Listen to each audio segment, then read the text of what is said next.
Good afternoon and welcome to NAACP Houston Branches Community. We are so delighted to have you here today. Portia and I have a lot to share. We're going to try to get it done in about 45 minutes, right, Portia? Yes, short day today. Short day today. So today we're going to be looking at the Texas primary runoff. So go ahead and start sharing this link. And while you're sharing, Portia is going to begin with our announcements, and then we'll move into talking about the runoff election. Okay, all right. So, hi everybody. Happy July 1st. It's a brand new month, so we're excited to be here with you. As always, I want to remind you guys rather, to join our wonderful organization. So we are powered by members through numbers.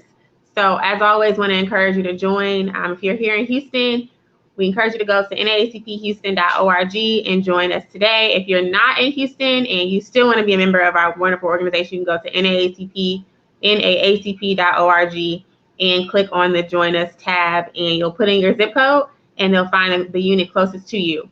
So the good thing is our membership is relatively cheap. It's $30 for the year. So if you join today on July 1st, 2020, you'll be a member until July 1st, 2021. And if you want to have a deeper, stronger, more lasting relationship with our organization, with the association, we have subscribing life memberships, or you can just pay out the life membership in one foul swoop. So the lowest level of subscribing life membership is Silver Life, and that's $750. And you can pay that in the subscription.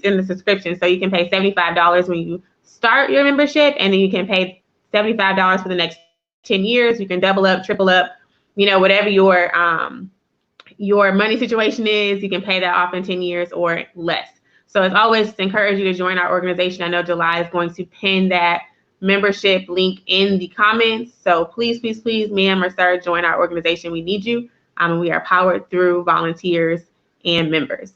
So just to share some stuff about that's going on with the association. So today, the association on a national level started the Stop Hate for Profit.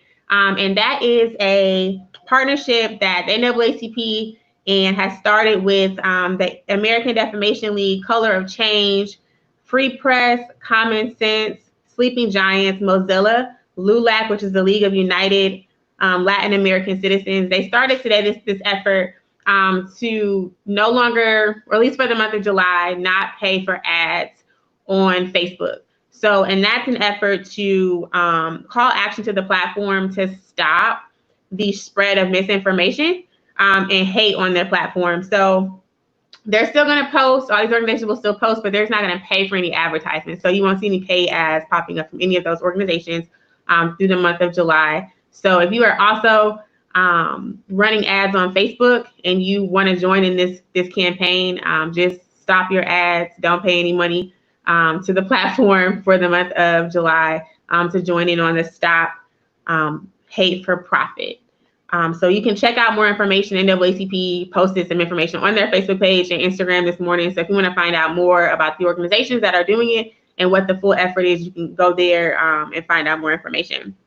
So something else interesting that I found today was that Governor Andrew Cuomo in New York announced that there's 2 Brooklyn subway stations that are going to be renamed in honor of Medgar Evers. And for those of you who do not know, Medgar was a NAACP field secretary in Mississippi who was murdered in the driveway of his home. So in order to kind of go with the Black Lives Matter and really pushing our legacy forward, they have decided to rename 2 subway stations in Brooklyn after Medgar Evers. So I thought that was really interesting, and it'll be great for his legacy, so more people will know his story. So for some other news, we're going to talk about elections today, so I'm not going to go into that earlier at this point, but we want to encourage anybody who is interested in learning more about Black history or more about just us in general. The Black Civic Summer is still going on for 1 more week through the NAACP Youth and College Division. That's the last class is going to take place on Tuesday, July 7th at 7 p.m. Central Standard Time. And you can go to the Youth and College pages to find out that information.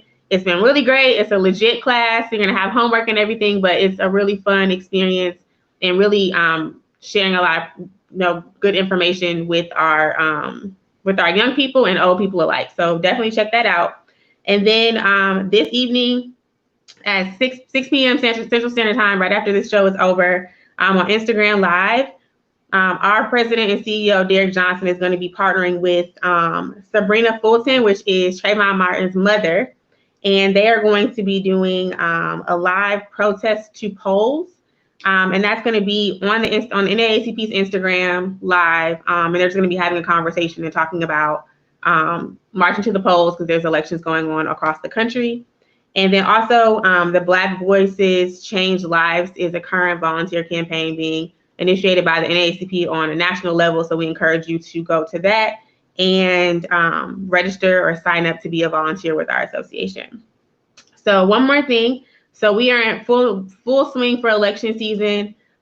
So the Harris County Tax Assessor and Voter Registrar Office is hosting volunteer voter deputy registrar trainings.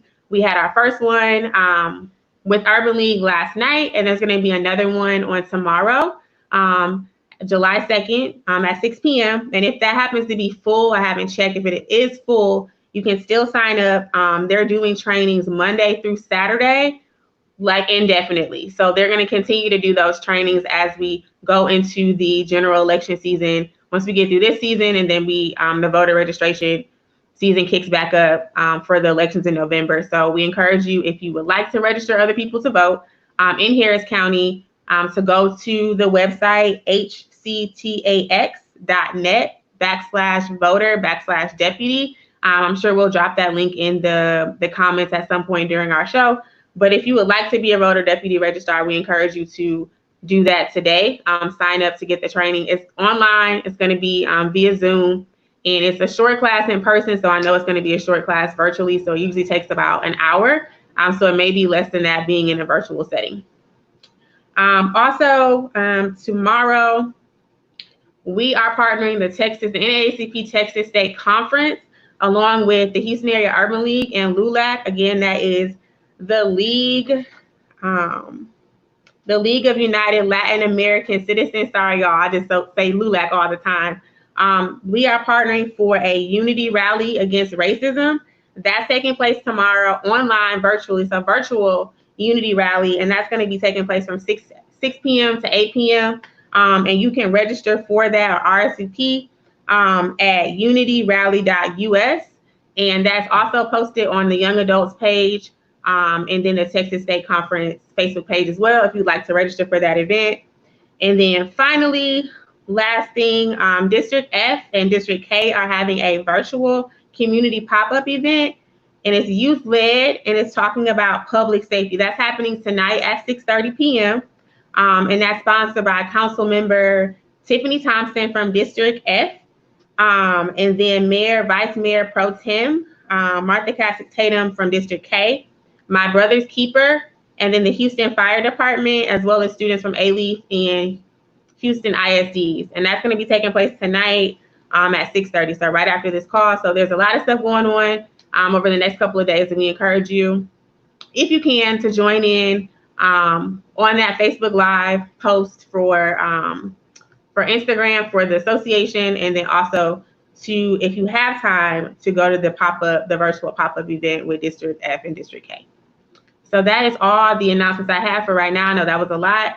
But we're going to kick it back over to July. She can join in, and then we'll get started with our breakdown for the Texas primary election runoff. Thank you, Portia. So that was great. We are excited to talk about the election. And so early voting began on Monday. And that's throughout the state of Texas. Here in Harris County, we have, I think if you go vote, the ballot is small enough that it literally takes you 5 minutes. And that's you sitting there staring or trying to figure out how to work the machine. Like literally it's 5 minutes to vote. So just want to talk about voting a little bit and why we're encouraging early voting. We're encouraging early voting for safety, number one. Safety, because we are still in a pandemic.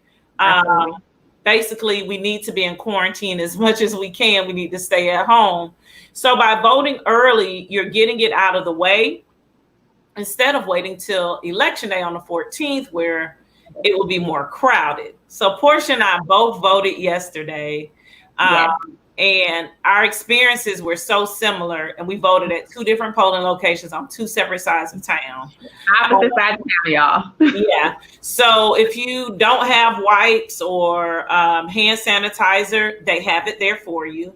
When you go in, they'll check you in. There are plenty of booths to vote. They give you a little finger cover so that you can sign your name electronically, and you can use it on the machines as you're turning the dial and pressing the buttons. They even give you an alcohol pad to wipe everything off with. So we just want to encourage everyone to go vote early. You can vote at any polling location. I think, is Fort Bend open as well? I know Brazoria is. I believe Fort Bend is open, yes.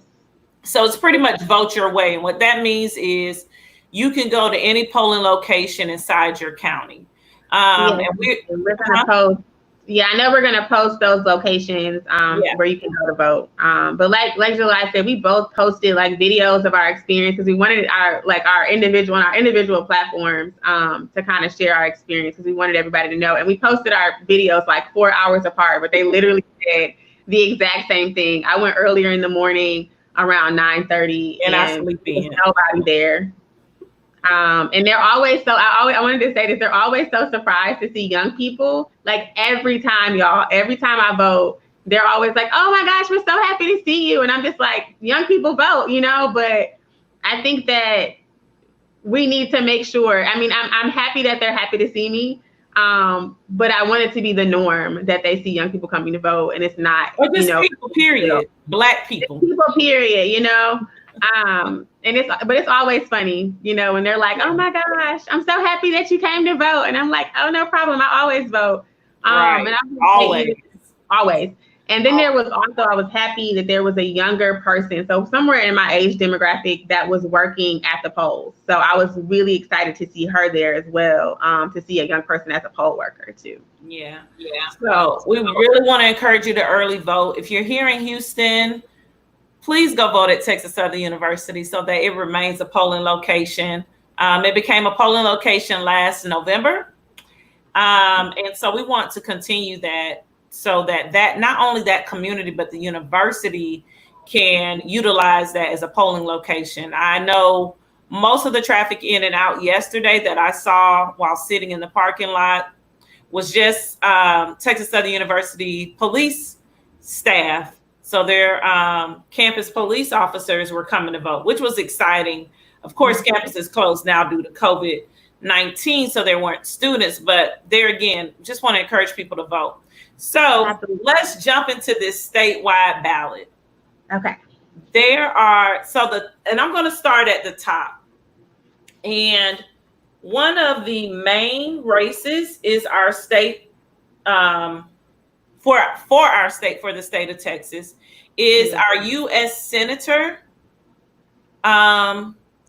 nominee for the Democratic Party. So the Republican Party did not have a runoff. So our current U.S. Senator, John Cornyn, who is our senior most senator for the state, he has the nomination for the Republican Party. So he will appear on the ballot in November, or I should say in October for the November ballot, because of course, we can vote early in the fall. Early vote, exactly. So John Cornyn will be on the ballot. The determination of who the Democratic candidate will be is on this ballot that's happening right now. Democrats only, yes. Right. So we want to encourage you to make sure that if you voted in the Democratic primary in March, on March 3rd, that you go back and vote in the Democratic primary. You can't switch.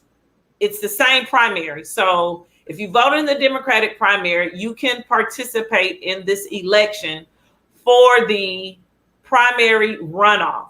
And so the top race in that primary runoff is for U.S. Senator for the Democratic Party.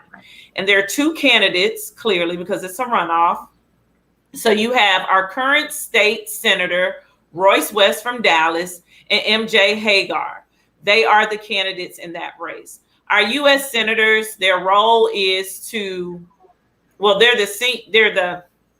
I call it the senior cabinet of Congress, but the Senate is responsible for, they're a part of Congress. They're responsible for confirming appointees. So whether it's a Supreme Court appointee, a cabinet appointee, a federal judicial seat, they do those confirmations and they vote. Additionally, as a part of Congress, Congress holds the purse strings to the nation. Congress, the Senate is where trials are held in Congress. So in Congress, the House will indict, so to speak. So we just saw that happen where the House of Representatives indicted President Trump. And then when the Senate got it, they did not choose to convict him on the charges that the House placed. So your Senate the impeaching of President Trump. Right. So the Senate acts as the trial part of the impeachment process. So I just want to make sure we understand that. So the House of Representatives impeached President Trump, and that was the indictment. He was not convicted, so to speak. So he was not removed from office. Only the Senate can do the removal. Okay. So I just wanted to clear that up. So that's the power of the Senate is what she's saying. Like, Senate has a lot of power. So it matters who's in there, who you elect. Yes. Let's see what else is on there. The next race, I think, is probably one of the judicial seats. What's under that? So for judicial seats, we have, so it just depends on where we are. Statewide. Statewide judicial. Ooh, do we have anybody for statewide judicial? Or is next is the railroad? No, this is the 14th state of, I don't think there's anybody for, because we have Supreme Court nominations this year, but I don't think there's anybody on the runoff for Supreme Court. The next will be Railroad Commission. Yes. Okay. So I get a lot of questions about Railroad Commissioner. So the candidates here are Crystal Castadina. I'm not really, I apologize. I chop up names. I apologize. Blame my head, not my heart. And then Beto Alonso, who is a former state rep, I want to say. Former state representative from, I believe, the Dallas area as well. Okay. So our Railroad Commission is really not about the railroads. They are about the regulation of oil and gas and how funding goes. They deal with our natural resources and our environment. They deal with concern about personal care of our communities. So they have a large budget. They have some purse strings.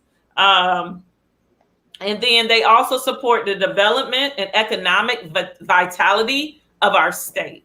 So it's a very business-oriented office. So it really requires someone who has experience in understanding how government not only operates, but also budgeting and projects and development, capital planning. Capital planning is not always just raising money. A lot of times capital planning, more commonly in government, your capital planning is not so much like your church capital planning campaign where you're raising money. Whereas in government, your capital planning is how those monies will be distributed to certain projects and needs across the state. And so that's the role of the Railroad Commission. I don't see any questions in our comment section. So I'll keep going. Portia, did you have anything to add to that? That's going to be it for the statewide races. The rest of them are going to be local. So we have some state representative, and you kind of alluded to that a little bit. So in Harris County, there's a U.S. for the Democratic side. There's a U.S. Representative District 10. Oh, so you want to go over the state races, the congressional races? Yeah, you can go ahead and go over the congressional races. Just explain. You kind of explained a little bit about what the representatives do between the difference between the House of Rep and the Senate. So I don't know if we have to go too much deep into that, but maybe you can differentiate between the state representatives. Okay. Yeah, sure. So I want to make it clear the reason why I'm not talking about candidates, because the NAACP is a nonpartisan organization. So we're not going to tell you who to vote for, make any recommendations or anything like that. We just want you to understand the offices. So when you go and do your research that we encourage you to do, knowing what the role is, make sure that the person that you're choosing to vote for kind of speaks to that role. And so without further ado, I'll go to the U.S. Congress. So we have several congressional seats across the state. Here in Harris County, or I should say the Houston metro area, we have District 10. District 10 is a huge district. It reaches, I want to say, from like the Austin area on down to here. So it kind of hit, well, of course, they all hit different districts, but it's in different metro areas is, I guess, the point I'm making.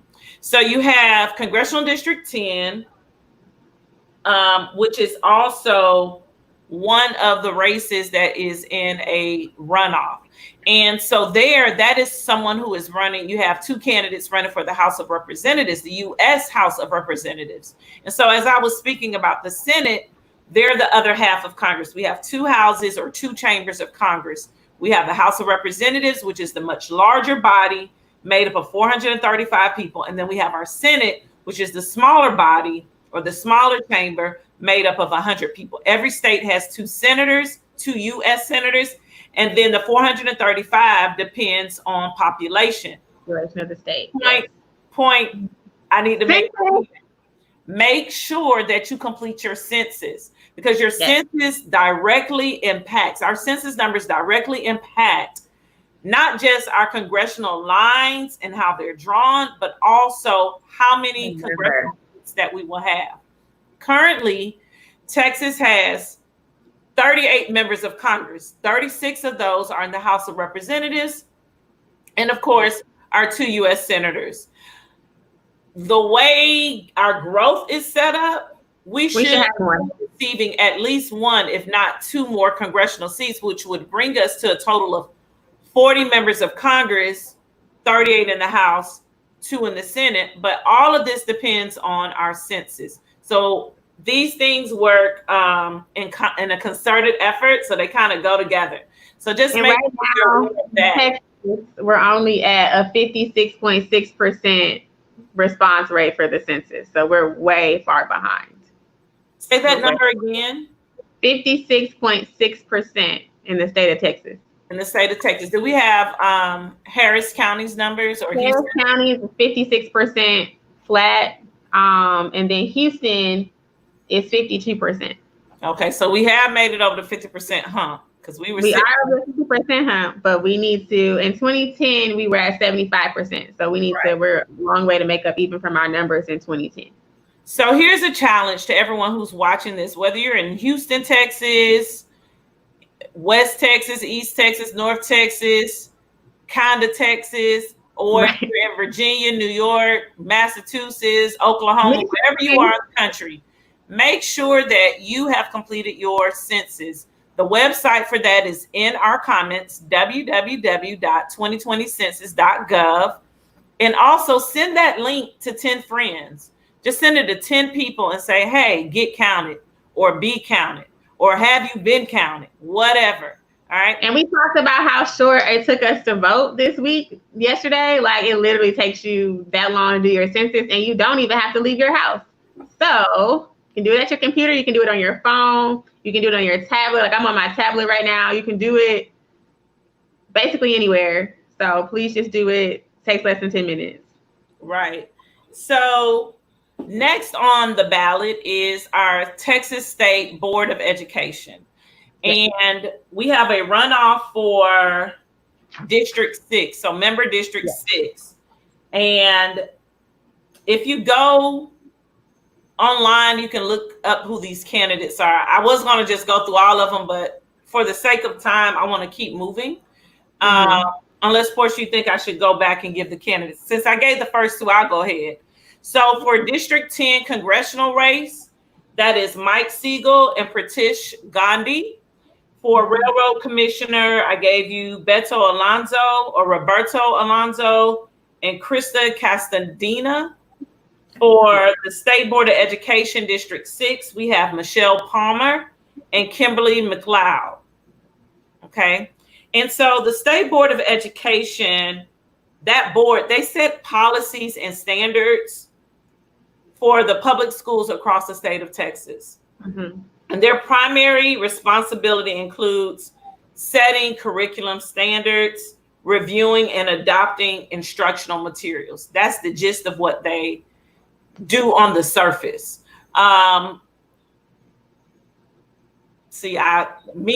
My opinion, I had to swallow that right quick. Just make sure you understand the roles, and then you look at the candidates and see who has the experience to best probably adapt to that role and to do what's right for our students, faculty, and staff throughout the state of Texas that service our public schools, especially right now with us being in COVID-19, dealing with this pandemic. We're outside of anything that's normal. So you want people who have experience and knowledge. So make sure you're looking this up, because this is going to be very big, who's on our Board of Education as we deal with this pandemic and we navigate this new normal. Next, we have state representative for District 138. So now we're on the state level for the State House of Representatives. Just like our federal system, our state system is made up of what we call a, starts with the B. I just lost my train of thought. But we have two chambers, bicameral. Bicameral legislature. So we have bicameral on the federal level and on the state level. And so what that means is two houses, and the state representatives, 131 for the state of Texas, 150 state representatives, and we have 31 state senators for a total of 181. All right, that's a test question I give my students. I almost got tripped up, but so you have 150 districts across the state that makes up our state House of Representatives. And so we have a runoff for District 138, District 142, District 148. Yes. Yeah. So 138, 142, and 148. So District 138 is Akila Basie and Jennifer Renee Poole.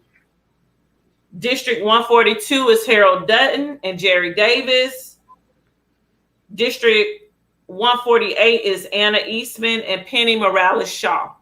So those are your candidates for the state representatives on the current ballot. And that's on the Democratic ballot.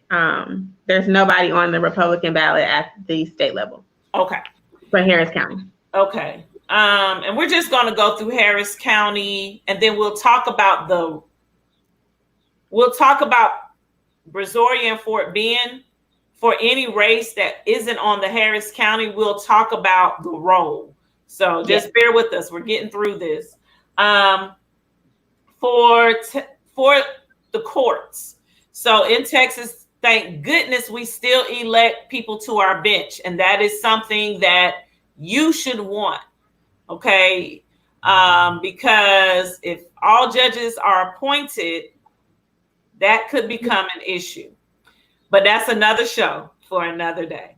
So for the Texas 14th Court of Appeals, place 7, for that justice seat, you have Tamika Tammy Craft and Sherry Thomas.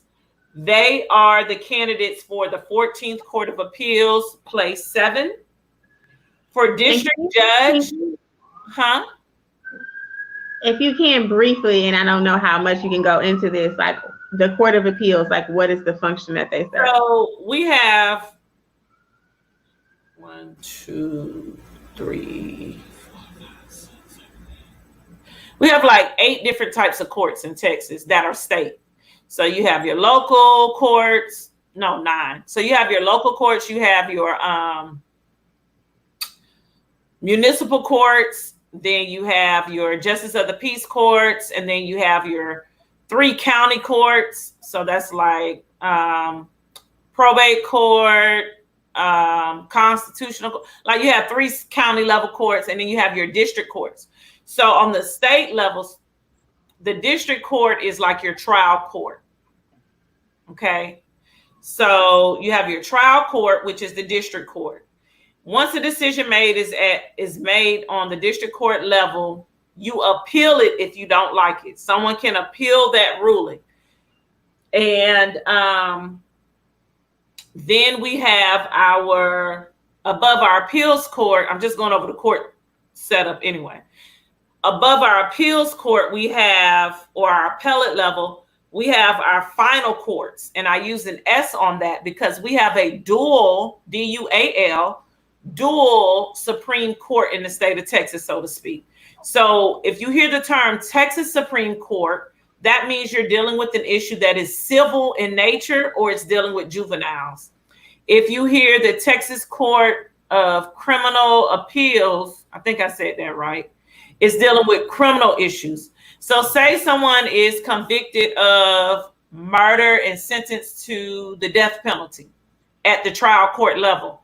Instead of them appealing in the middle at the appeals court, their appeal is automatic all the way up to the top to that final court of appeals for criminal cases. If you have a district court issue, you first appeal it, and then the next appeal is the state Supreme Court. And then if there's a justiciable issue available, then you can appeal to the U.S. Supreme Court.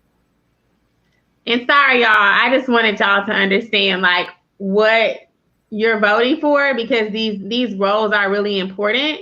But it's really important that we are informed of who we're electing and what they serve and what that position is, that their office is what they're supposed to do in that office.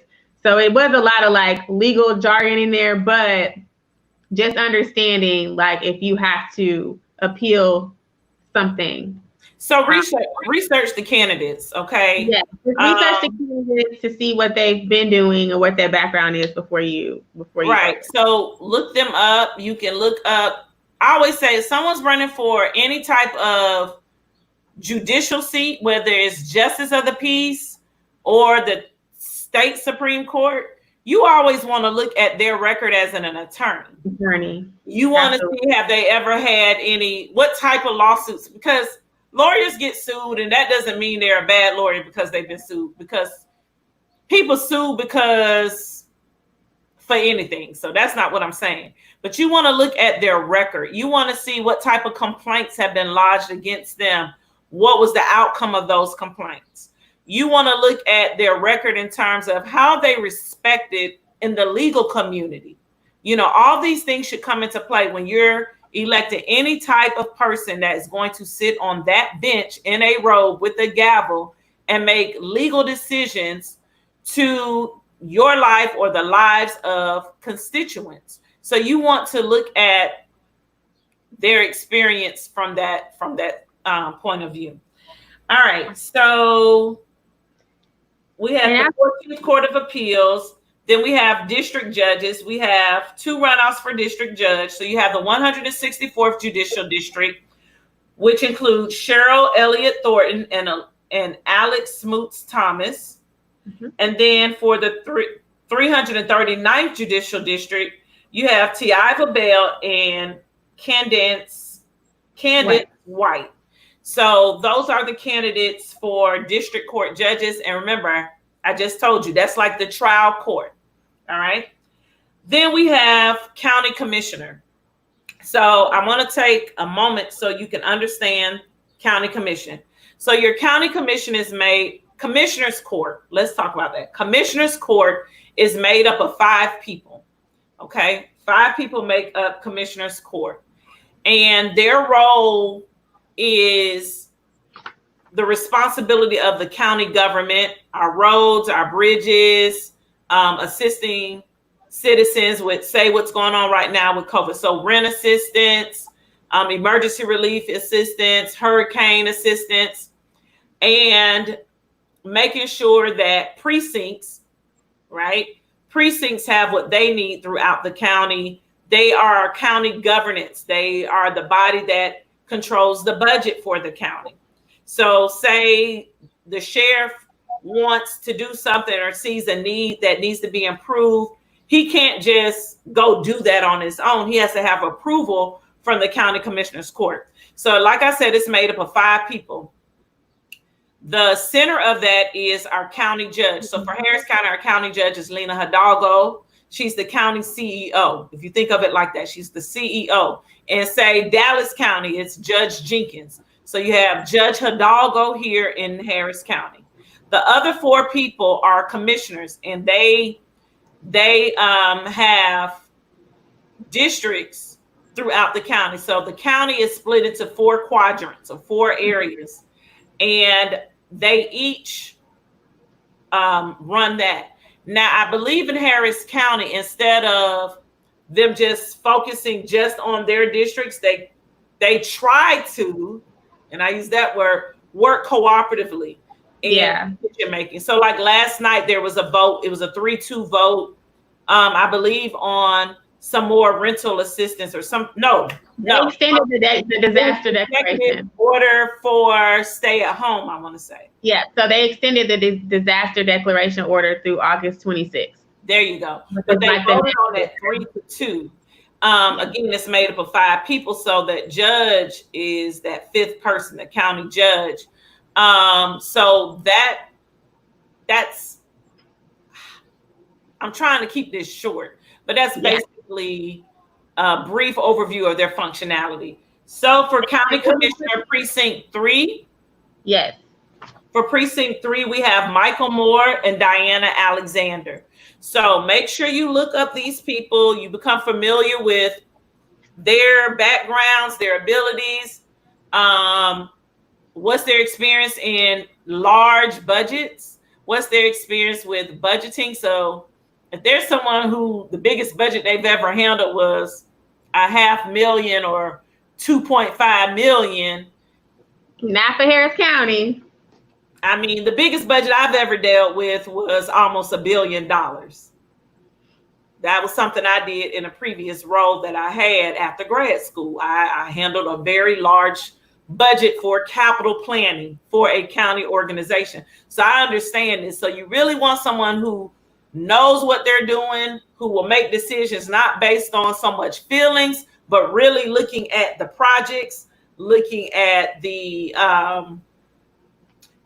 projects, understanding the numbers, being able to forecast 5 years out, 10 years out, 15 years out, 25 years out, so forth and so on. So that's county commissioner. Next, we have constable. So in Harris County, Fort Bend County, and does Brazoria have a constable runoff?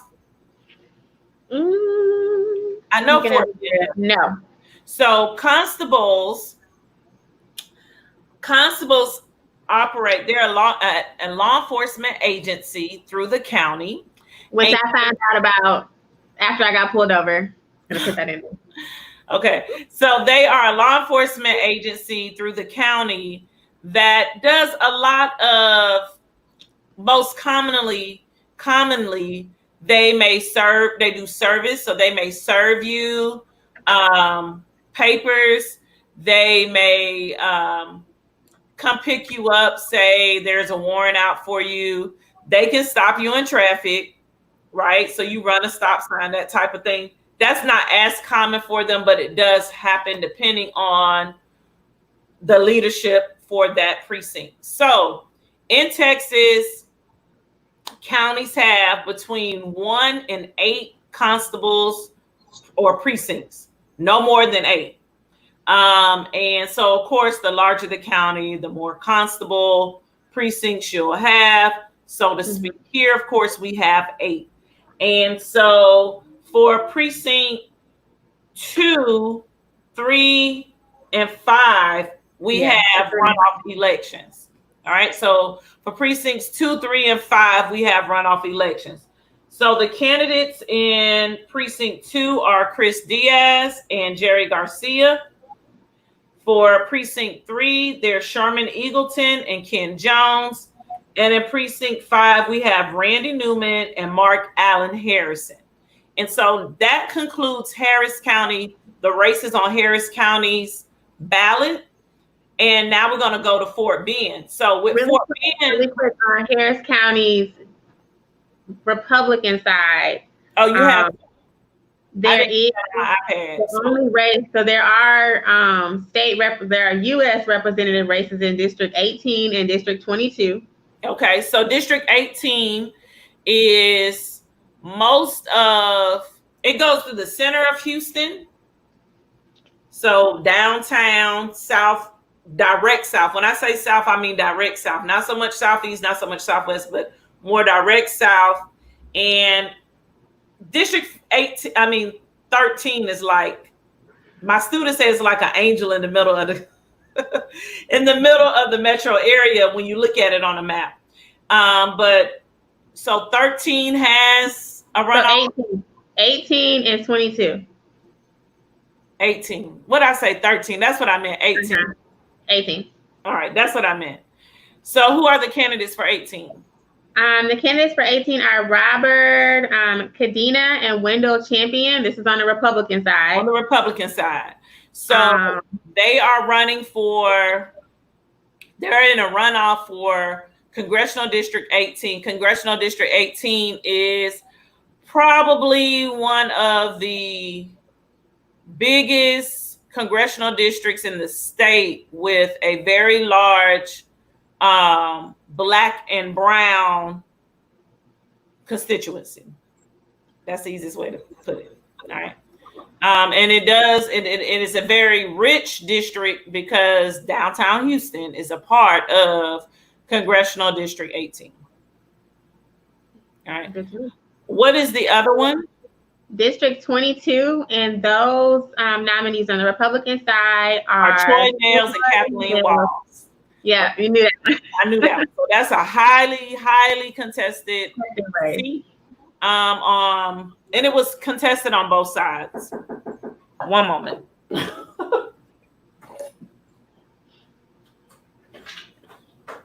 Oh, thank you.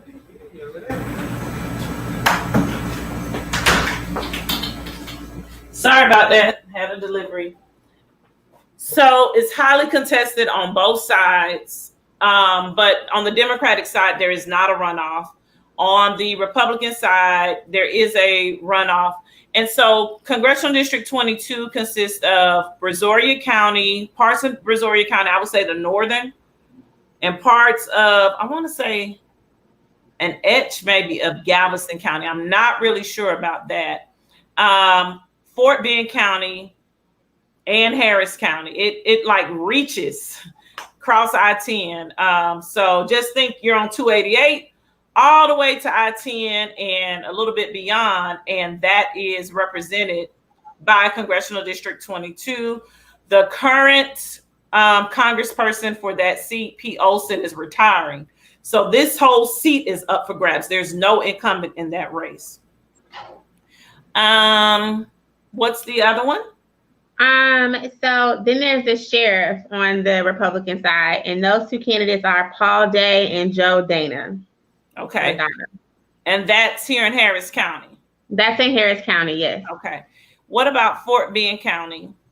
So Fort Bend County, so some of the other positions that they have that are different from Harris County, they have county attorney, and they also have sheriff for precinct, or they have sheriff, and then they have precinct 2, constable. All right, so we've discussed constable. Constable's the same regardless of your county. We're probably all familiar with your sheriff. Your sheriff runs your jails, your corrections throughout your county. Very important role in law enforcement. They have to work cooperatively with the municipalities in the county. So they have runoffs for the Democratic and the Republican Party, or just the Democratic? So the Democratic race for sheriff, the side in Fort Bend. You have I want to say her name is Janine. What's her last name? Hughes. What's the last name? Hughes. I don't have my paper in front of me. And then Eric Fagan. I can see her face in my head, but I can't describe her face to y'all. And then you have Eric Fagan. So those are the candidates for sheriff for Fort Bend on the Democratic side. And then for the Republican side, do you have those candidates, Portia? For sheriff, I do not have anything for the Republican side for sheriff. So they must not have a runoff. No runoff. Okay. And so that is Fort Bend Sheriff. And then there was something else for Fort Bend. County Attorney. So your county attorney, they are basically the general counsel for the county. So the county gets sued. The county has to sue people. They deal with contracts. They deal with all sorts of stuff. Similar to like a city attorney. The difference is a city attorney is appointed by a mayor, whereas a county attorney is elected. So that county attorney acts as a CEO from a legal standpoint for the county. And so sometimes they hire outside counsel depending on the particular type of case that it is. And so they'll hire outside counsel to come in to go to trial, say, especially if it's a federal case. But assistant county attorneys will work those trials. But the county attorney, his or herself, operates as a basically CEO of the legal department for the county, or the county's legal arm, which is the county attorney's office. Okay, and then the other one that is on there that's on the Republican side in Fort Bend County is the county tax assessor and collector. All right, so that's kind of telling, right? County tax assessor and collector. They want their coins. So they collect the taxes, business taxes, property taxes, so on and so forth. That is their main role. Depending on the county, they sometimes are in charge of voter registration, depending on the county. So like in Harris County, the tax assessor is responsible for voter registration. It's separate from elections, but every county kind of differs on that. All right. Yeah. So here, our county tax assessor, collector, and voter registrar does voter registration, and then the county clerk's office handles the actual elections. Right. So, and they work in a concerted effort, usually. And I want to commend them this time around because they're doing an awesome job. And I was very happy to see how sanitary and clean it was when I went to go vote yesterday. So kudos to them. And that is really it. There's a couple other just like different district positions, but we've gone over all of it. All right. Well, we hope that you shared this video, or that you will share this video, because this is really good information for voters, especially. It doesn't matter where in Texas. Yeah, maybe we named people who aren't in your district, but we did talk about what the functionality of the roles that they're running for are, so that you'll be a little bit more informed when you're making your decision. I tell people all the time, Google is your friend. Google these people, look them up, go to their websites, look to see what their experience is, see what people are saying about them, go to their social media pages, so on and so forth, and just educate yourselves. And that's all I got for today. If you have a trusted friend, or there's a civic organization in your community that puts out recommendations or does their endorsements, We don't do that, but there are several organizations within Harris County and even throughout Texas that you can look to as an authority, if you will. So we can't do that as an organization, right? You said what? As an organization, we don't provide that. We don't do that, but we can share that in League of Women Voters. They provide a very concise and fair. They're not telling you who to vote for, but they will lay out, they solicit from candidates their profile information, their website, their social media. So they have a resource guide, and we will share that on our page so that you can look at it. I don't have it pulled up, so I can't share it right now, but I'll be sure to make sure we make that available, or you can just visit the Texas League of Women Voters, and you can search it from their statewide website for your particular county, and that will assist you. Portia, do you have anything else for today? Yes. So y'all, we live in Texas, so it's hurricane season. We're right in the thick of it. So August is usually when it hits around here. So we wanted to make sure that, you're prepared for that. So we're going to be launching a hurricane preparedness guide. Starting next week, we'll be sharing tips for you to just be prepared, right? So we want to make sure we are in the middle of a pandemic, but we do live near the Gulf Coast. So we know that there's a threat of that always present in this time of year. So we want to make sure that you're prepared on both fronts, and on all fronts, rather. So we want to make sure you're good to vote. We want to make sure you're prepared for the hurricane. We want to make sure you're safe in COVID. So we just want to make sure that, we have a well-rounded a plethora of information that we can share with you guys. So please be on the lookout for that across all our social media pages. Here on Facebook, on Instagram, on Twitter. We'll share across all platforms. So be on the look for that hurricane preparedness guide. Yeah. So next week we're going to do storm education, just getting people ready. So look for that. Again, community is tools, engagement, and advocacy. So we want to make sure that we're doing that each and every week as often as we can, so that we can benefit not just our Houston community, but Texas community or extended community. All right. And that's it for today, guys. Thank you so much. Have a great day. We'll see you next week.